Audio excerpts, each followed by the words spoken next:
Мүмкін сен киелі кітаптағы 10 өсиетпен таныс боларсың. Әдетте оларды жақсы нұсқаулар ретінде қабылдаймыз. Кісі өлтірме, ұрлық жасама, ата-анаңды сыйла.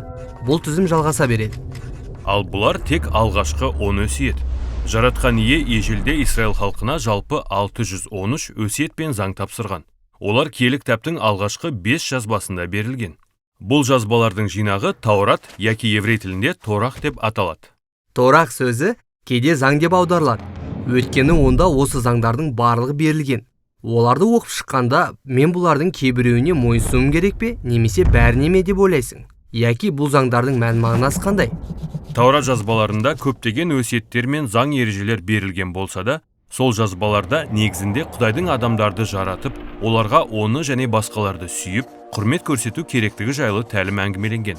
Мәсіх Иса Таурат туралы тәлім бергенде, өзінің бұл әңгімені толық мағынасында орындайтыны жайлы айтты. Сонымен маған сол әңгімені және оның қалай орындалғанын түсіндірші. Әңгіме Құдай иенің адамзатты жаратуынан басталады, ал олар бас көтерді. Жаратқан ие Ыбырайымды таңдап алып, оның ұрпақтары арқылы бар ұлттарды жарылқауға ниеттенді. Кейін бұл ұрпақтар Мысырға көшіп барып құлдыққа түсті. Ал жаратқан ие оларды босатып Мысырдан алып шықты. Синай тауының беткейінде жаратқан ие Израиль халқы деп те аталған олармен келісім жасады. Оның Мұса пайғамбар арқылы Израильге тапсырған заң ережелері осы келісімнің шарттары. Олар халықтың ата заңы сияқты. Кейбіреулері Израильді басқа ұлттардан ерекшелейтін әдеп ғұрыптар туралы, басқа заңдар қоғамдағы әділдік пен адамгершілік жайлы. Осыларды орындау арқылы Израиль басқа ұлттарға Құдайдың қандай екенін көрсетуге тиіс еді. Жарайды. Сонда Таураттың қалған бөлігі Мұса пайғамбар Израильге тапсырған заңдардың толық тізімі ме? Жоқ, Таураттың қалған бөлігі ұлы әңгімені жалғастырады. 613 өсиет пен заң ата заңның бастапқы жинағы. Олар бөлшектеніп, ұлы әңгімедегі маңызды орындарға орналастырылған. Енді соны оқып зерттегенде шынымен қызық өрнекті көре аламыз. Жаратқан ие Израильге Мұса пайғамбар арқылы алғашқы 10 өсиетті тапсырды. Иә, менен басқа ешқандай тәңірлерің болмасын. Тәңір бейнелерін жасама. Бұдан кейін Израильдің дәл осы өсиеттерді бұзғаны туралы баяндама берілген. Иә, олар алтын жалатқан жас бұқа мүсініне табынды. Содан кейін жаратқан ие Израильге тағы бірнеше заң ереже тапсырды. Сосын халықтың бас көтерген жөнінде көбірек әңгіме берілген. Тағы бірнеше заң, тағы да бас көтеру, тағы бірнеше заң, тағы да бас көтеру. Оқиғалардағы бір өрнек анық көріне бастайды. Иә, қанша заң ереже берілсе де, халық бәрібір бас көтеруін тоқтатпады. Сонымен Таураттағы баяндамалардан кейін Мұса пайғамбар жаңа жерге кіруге дайындалып жатқан Израиль халқына соңғы өсиетін тапсырып, былай деді: «Уа халайық, сендердің Құдайдың заңдарын шын жүректен орындай алмайтындарыңды білем. Бұған қабілеттеріңде жетпейтінін көрсеттіңдер». Пайғамбар мұндағы мәселе мынада екенін айтты. Олардың жүректері қатайып сезімсіз болып қалған. Халық шын көңілмен Құдайдың заңын ұстанып өмір сүру үшін олардың жүректері өзгеріп, жаңаруы қажет болды. Мұса пайғамбардың айтқаны шындыққа сәйкес келді. Яғни бұдан кейінгі баяндамаларда Израиль халқының барынша мүлт кеткендігі баяндалған. Халық уәделі жерге кіргеннен кейін жаратқан ие тапсырған заңдардың бәрін бұзды. Иә, яһудилердің дәстүрі бойынша жазбалардың келесі бөлімі 15 пайғамбарлар жазбасы. Олар соған дейінгі жазбаларға негізделген. Мысалы, Езекиель пайғамбар мынадай қорытынды жасады: Израильдіктердің Таурат заңына мойынсұна алу үшін Құдайдың рухы олардың қатайған жүректерін жұмсақ жүректерге айналдыруы керек. Иеремия пайғамбар былай деді: адам жұмсақ жүрек алған соң, Құдайдың өсиеттеріне мойынсынуы ауыр міндет болмайды. Сонда бұл өсиеттер адамдардың жүректеріне жазылмақ. Ишая пайғамбар құтқарушы патша Мәсіхтің Израиль халқына келетінін уәде етті.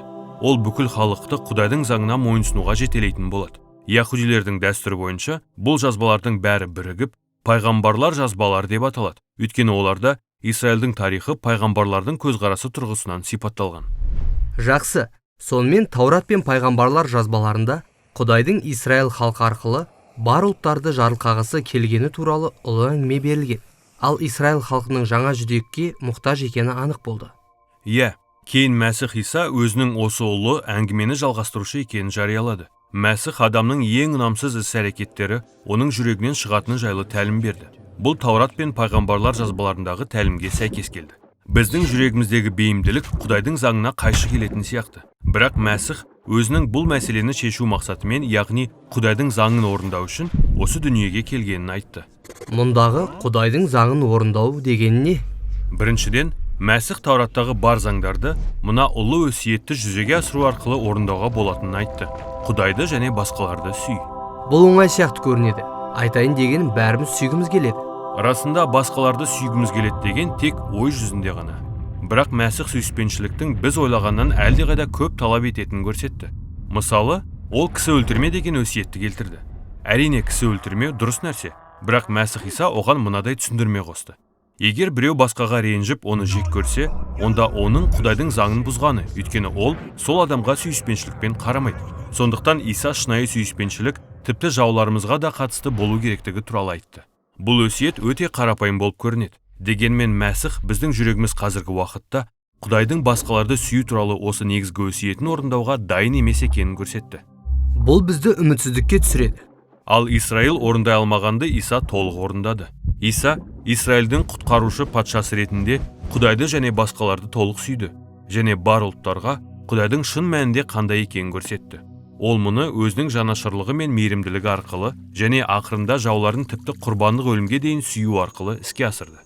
Қайта тірілгеннен кейін Мәсіх Иса өзінің шәкірттеріне олардың жүрегін өзгерту үшін Құдай рухын жіберетін жайлы уәде берді. Осылайша олар оның шәкірті болып, Таурат заңының түпкі мақсатын орындай алатын болды. Құдайды және жақындарын сүю. Демек бұл Таурат пен пайғамбарлар жазбаларындағы ұлы әңгімені толықтыра түседі. Паул бұл туралы былай деген: адамның басқаларды сүюі Құдайдың заңын да орындағаны.